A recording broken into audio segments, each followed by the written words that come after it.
ચૂંટણી હારનો બદલો કે જનતાના પૈસાનો બગાડ. જાલોદમાં સોલાર લાઇટ ઉખેડવાના આરોપથી ગરમાયું રાજકારણ.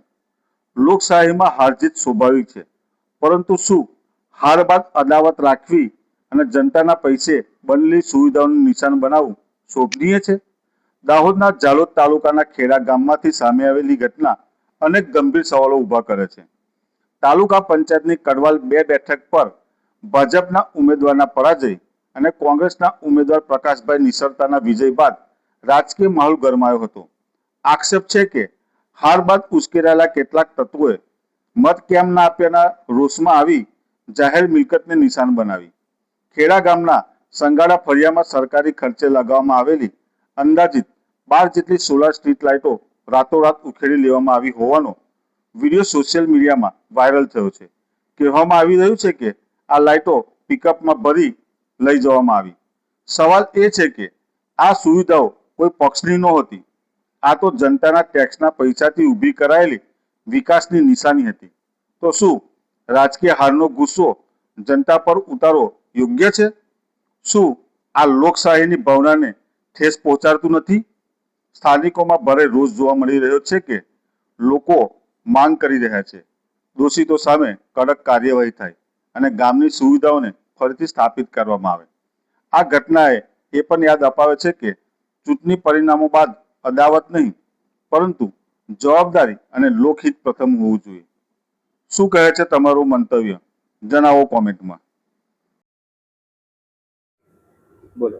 અમે શાસક પક્ષ ભાજપમાંથી 2.5 વર્ષ તાલુકા પ્રમુખ તરીકે મારે ઘરેથી કાર્યકાળ સંભાળ્યો હતો અને હમણાં તાલુકા પંચાયત સીટમાં મારા ઘરેથી તાલુકા સીટ લડ્યા હતા. આ લોકોએ વિરોધ પક્ષમાં જો મતદાન કર્યું હશે તો કાર્યકર્તા નારાજ થાય ને આવું કંઈક કર્યું હશે તો મને ખબર નથી. આ જે થાંભલા છે કેટલા સમયથી લગાડેલા? આપણે જ લગાડ્યા હતા. વાયરલ વિડીયો તમારા સુધી પહોંચ્યો છે? જોયો હતો. તમારું નામ? સવસિંગભાઈ વસૈયા. વસૈયા સુમિત્રાબેન સવસિંગભાઈ 2021માં વિજય થયેલ તાલુકા સભ્યમાં પછી 2.5 વર્ષ તાલુકા સભ્યમાં રહી ચૂકેલ અને 2.5 વર્ષે સવસિંગભાઈ સુમિત્રાબેન વસૈયા પ્રમુખ બનેલ. એના હસ્તે એ સોલર LED 9 જેવી અમારા ખેડા ફળિયામાં આપેલી અંધારામાં રહી શકે છે એમ અજવાળા માટે.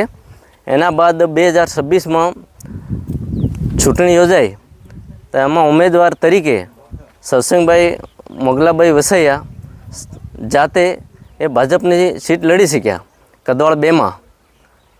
તો સામે કોંગ્રેસમાં પ્રકાશભાઈ રામાભાઈ નિસરતાની વિજય થયેલ તો સવસિંગભાઈ મોગલાભાઈ એની હાર થઈ હતી.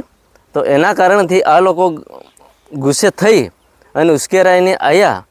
તો જે સોલર LED જે અમારા ફળિયામાં ખેડા ફળિયા કદવાળમાં નાખેલી હતી એ બધી ઉપાડી ગયા. તો અત્યારે અમારે અંધારામાં બહુ તકલીફ પડે છે જોવાની અને રસ્તામાં નીકળવાની બહુ ભારે પડે છે.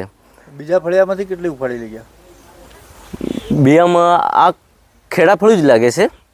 આમાં આગળ પહેલાં વોર્ડ નંબર 6માંથી 3 કાઢી. શું નામ તમારું? સંગાડા ચેતનભાઈ ધીરાભાઈ.